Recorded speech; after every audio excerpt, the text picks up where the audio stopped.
दामाद जी, जब आपकी औकात नहीं थी बच्चे पालने की, खर्च उठाने की, तो बच्चा पैदा क्यों किया? क्योंकि मेरी बेटी की ऐसी हालत है। बेटी रवीना की हालत देख बौखलाई हुई सरिया जी अपने दामाद रणवीर के ऊपर भड़क पड़ी। रणवीर कुछ बोले उससे पहले ही रणवीर की माँ उमरावती जी बोल पड़ी। अरे बहन जी, रणवीर की कोई गलती नहीं है, वह तो मैंने ही बोला था कि बहू को मेरे पास भेज, जो भी कहना है मुझसे कहिए, मेरे बेटे को मत कहिए। अच्छा, बड़ा बुरा लग रहा है आपको अपने बेटे के लिए, और मेरी बेटी का क्या उसके बारे में सोचा है? आपने क्या हाल कर दिया है आप लोगों ने मिलकर मेरी बेटी का। बता रही हूँ उमरावती जी, अगर मेरी बेटी को कुछ भी हो गया तो मुझसे बुरा कोई नहीं होगा। एक एक को जेल भेज कर रहूंगी मैं। सरिया जी का गुस्सा देख उमरावती जी डर गई। अरे बहन जी, आप इतना क्यों सोच रही हैं? कुछ भी नहीं होगा आपकी बेटी को। आपकी बेटी हमारी बहू भी तो है। क्या बहू है? कौन सा बहू वाला काम किया आपने उसके साथ? 21 साल से वह मेरे घर में थी, कभी उसकी ऐसी हालत नहीं हुई। 1 साल के अंदर में ही आपने उसे मौत के मुंह में ढकेल दिया। अरे आपका क्या जाएगा?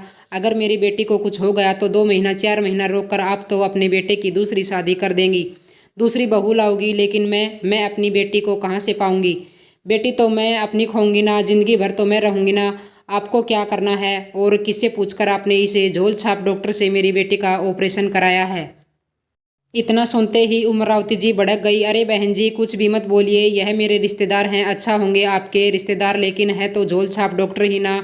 क्या डिग्री है इनके पास? कहाँ से सीखा है ऑपरेशन करना? कुछ पैसों के चक्कर में मेरी बेटी की ज़िंदगी के साथ खेल गए आप लोग। निकालो मेरी बेटी को यहाँ से और उसे किसी अच्छे प्राइवेट अस्पताल में लेकर चलो, वरना मैं पुलिस को लेकर आती हूँ। तुम्हारे रिश्तेदार झोल छाप डॉक्टर की और तुम्हारे पूरे परिवार की खटिया खड़ी कर दूंगी।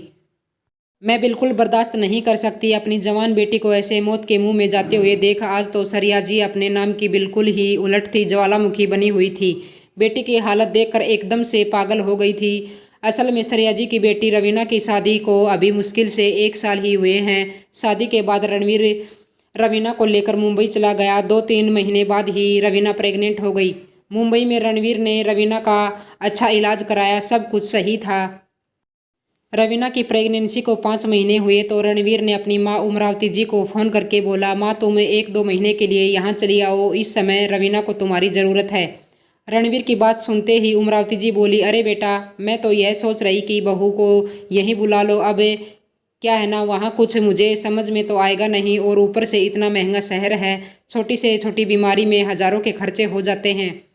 अब नॉर्मल डिलीवरी कराने लगोगे तो यहाँ तो काम 500 में हो जाएगा, वही काम वहाँ पर 1,000 में होगा। और भगवान ना करे अगर ऑपरेशन की नौबत आ गई तो तब तो लाखों के खर्चे लगेंगे आराम से।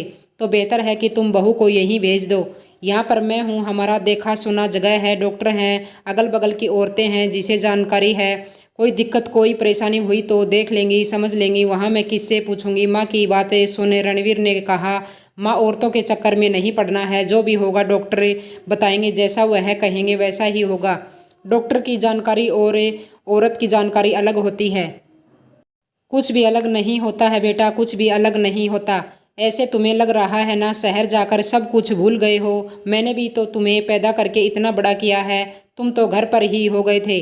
तब तो इतने डॉक्टर के चौचले भी नहीं थे, तुम खामखा परेशान हो रहे हो। तुम आराम से अपनी नौकरी करो, मैं सब कुछ देख लूँगी। रणवीर अपनी माँ उमरावती जी को मना करता रह गया, लेकिन उमरावती जी ज़बरदस्ती करके रवीना को अपने पास बुलवा लेती है। डॉक्टर ने जो डेट दी थी उसके 10 दिन पहले ही रणवीर ने अपना टिकट करा लिया था घर आने के लिए, लेकिन रवीना का 9वां महीना लगते ही मुश्किल से 2-3 दिन ही गुजरे होंगे कि उनके पेट में तेज दर्द होने लगा। उमरावती जी के पास ही उनके रिश्तेदार बंगाली डॉक्टर के पास ले गई, जो नॉर्मल डिलीवरी कराने के साथ साथ छोटा मोटा इलाज आराम से करता था, छोटा मोटा चीर फाड़ भी कर देता था। पहले तो उसने रवीना की नॉर्मल डिलीवरी कराने की कोशिश की, लेकिन जब रवीना का दर्द बढ़ता गया, उसकी तकलीफ बढ़ती गई, यहाँ तक कि बच्चे ने पेट में ही लेटरिन कर दिया, तो उस बंगाली डॉक्टर ने तुरंत ही अपने ही जान पहचान के दूसरे डॉक्टर के पास ले गया ऑपरेशन के लिए, जहाँ रवीना का ऑपरेशन हुआ और उसने एक बेटे को जन्म दिया। लेकिन फिर रवीना की हालत बिगड़ने लगी। उसका ऑपरेशन ठीक से नहीं हुआ था, ना टाके ठीक से लगे थे, दर्द खत्म होने का नाम ही नहीं ले रहा था। रवीना की तकलीफ बढ़ती जा रही थी कि किसी भी सुई दवाई का कोई भी असर नहीं था। इधर रणवीर को जब रवीना के बारे में पता चला तो उसने तुरंत ही ट्रेन पकड़ ली, लेकिन अगले दिन आने से पहले ही यह सारा कुछ रवीना के साथ हो चुका था। रवीना की दुर्गति हो चुकी थी। रणवीर आया जब उसे पता चला कि रवीना को उमरावती जी ने बंगाली डॉक्टर के पास ले गई थी और उसी की पहचान वाले के यहाँ ऑपरेशन हुआ है, तो रणवीर माँ के ऊपर भड़क पड़ा। उसने तुरंत एम्बुलेंस को फ़ोन किया रवीना को किसी अच्छे प्राइवेट अस्पताल में ले जाने के लिए। तब तक सरिया जी भी बेटी की खबर सुनकर भागती हुई रोती हुई आ गई और आते ही रणवीर के साथ और साथ उमरावती जी पर बरस पड़ी। फिलहाल तो रणवीर सरिया जी की बातों पर ध्यान न देते हुए रवीना को लेकर तुरंत प्राइवेट अस्पताल भागा, जहां डॉक्टर ने उसका ऑपरेशन खोल के फिर से ऑपरेशन करके अच्छे से टाके लगाए। तब तक रवीना का ऑपरेशन इतना पक गया था, इतना खराब हो गया था कि रवीना को पूरे 20 दिन हॉस्पिटल में एडमिट करना पड़ा, और यह सब लापरवाही की वजह से उमरावती जी का लालच था। प्राइवेट अस्पताल में पैसों का चक्कर, पैसों के डर से रवीना को एक नॉर्मल डॉक्टर के पास ले गई थी, जबकि रणवीर ने मना किया था। इसके बावजूद भी हालात ऐसे हो गए थे कि उस समय बेटे के होने की खुशी किसी को नहीं थी। सबको यह था कि बस रवीना कैसे बच जाए। खैर जैसे तैसे इतनी दुर्गति के बाद तो रवीना ठीक हुई और 20 दिन बाद जब घर आई, घर आने के एक हफ्ते तक तो उमरावती जी ने कुछ भी नहीं कहा, लेकिन जैसे ही रवीना थोड़ी सही हुई, खाने पीने लगी, एक दिन मौका देख कर उमरावती जी ने रवीना को उसकी माँ की सारी बातें बताते हुए बोली, बहू अस्पताल में तो तुम्हारी माँ हमारे ऊपर ऐसे भड़क रही थी जैसे तुम्हारी चिंता बस उन्हीं को है, हम तो तुम्हारे दुश्मन हैं। आज के बाद ना मैं तुम्हारी माँ से कभी बात करूँगी। कितना कितना भला बुरा कहा उन्होंने मुझे, हमारी औकात दिखाई, मेरे बेटे की औकात दिखाई। अरे उन्हें शर्म नहीं आई? अपने दामाद से कोई ऐसे बातें करता है? भला सास के मुँह से माँ की बातें सुने रवीना को बहुत अजीब लगा। उसे विश्वास ही नहीं था कि उसकी माँ इतना सब कुछ बोल गई। अभी रवीना अपनी सोच में ही डूबी थी कि तभी पीछे से रणवीर की आवाज़ आई, तो कैसी बातें करती माँ, कैसी बातें करनी चाहिए थी उन्हें आपसे, जिसकी जवान बेटी से मौत के मुंह में पड़ी हो। उस माँ के ऊपर क्या बीतेगी समझ सकती हो आप। आपको उन्होंने 4 बातें बोल दी तो आपको बर्दाश्त नहीं हो रहा, और आपने उनकी बेटी की क्या हालत कर दी थी, यह भला वो कैसे बर्दाश्त कर सकती थी। मैंने बोला था ना आपसे कि अगर रवीना को कोई दिक्कत होगी तो आप उसे तुरंत किसी अच्छे अस्पताल में लेकर जाना, लेकिन आपने पैसों के चलते, कुछ पैसे बचाने के चलते आप उसे बंगाली डॉक्टर के पास लेकर गई।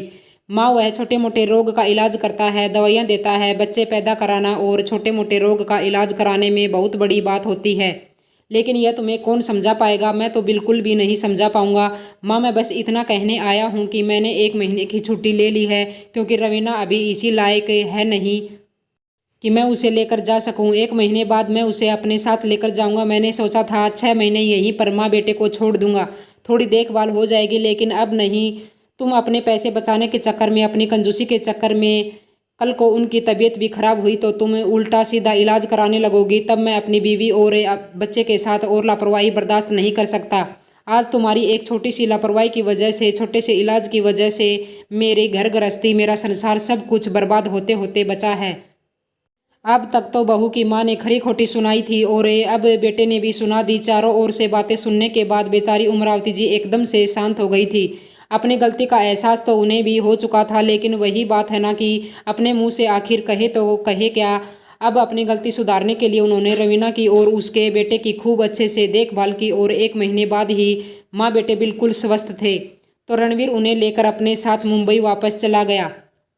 अब जाकर उमरावती जी की जान में जान आई। ऐसा लगा जैसे बहुत बड़ा ग्रह नक्षत्र टल गया हो। दोस्तों यह कहानी पूरी तरह से काल्पनिक है, कृपया इसे वास्तविकता से ना जोड़ें। यह कहानी आप लोगों को कैसी लगी मुझे कमेंट करके ज़रूर बताइए। उम्मीद करती हूँ आपको हमारी कहानी पसंद आई होगी। कहानी पसंद आई है तो वीडियो को लाइक करके चैनल को सब्सक्राइब कर लें। धन्यवाद।